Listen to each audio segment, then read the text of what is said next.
In this teacher, I'll explain the relationships between ratios, percents, fractions, decimals, and probability.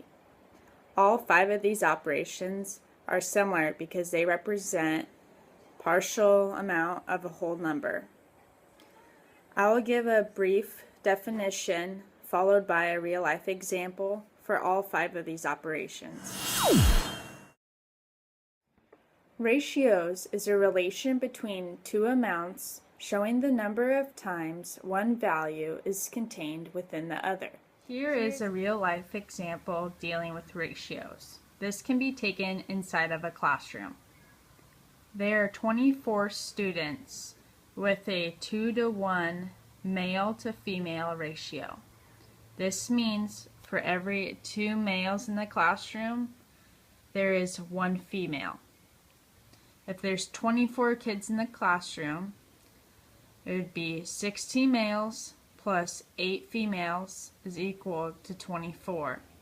16 and 8 are the partial numbers, and 24 is the whole number. Percents are 1 part in every 100. Here's a real-life example of dealing with percents. You decided to go shopping to buy some shoes. There is a 50% off sale.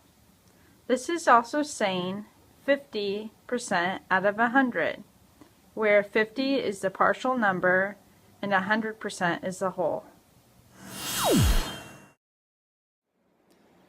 Fractions are the numerical quantity that is not a whole number. Here is a real-life example about dealing with fractions. You decided to order 1 pizza with 8 slices.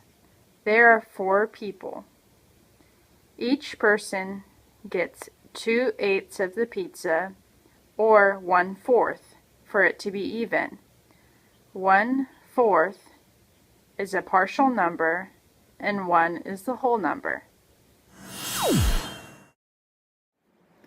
A decimal is a point or dot that is used to separate a whole number from the partial number. Here is a real-life example dealing with decimals. You go to buy a tank of gas, and it is $3.58 per gallon.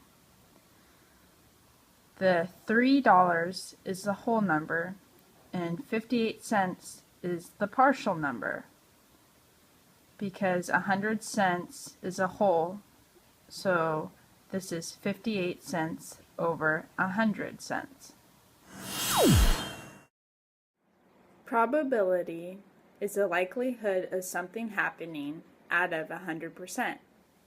Here's a real-life example dealing with probability. Here are the results for the 2014 Kentucky Derby. California Chrome came in first place, and his probability of winning was 5-2. This means out of 5 races, he would win 2 times. Second place was Commanding Curve. His probability of winning was 50-1. So out of 50 races, he would win 1 time. The partial number is 2 and 1, and the whole number is 5 and 50. Now students pair up in a group of 5. Each person in the group will be assigned the ratio, percent, fraction, decimal, or probability worksheet. Solve these questions and then turn in your worksheet.